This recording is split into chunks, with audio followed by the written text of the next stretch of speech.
lozimlar.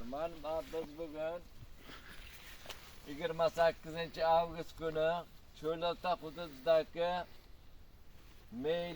Meyliyev to'ychi Pirimqulovich fermer xo'jalik dalillarida nazorat ishlarini olib boryapmiz. Bu dalillarda shu kungacha 6 trixogramma biomahsulotlari bilan doim 4-5 marta ishlab keldik. Natijasi yaxshi. G'o'zada hech qanday zarar kunanda va kasalliklar ning belgisi va zarari yo'q.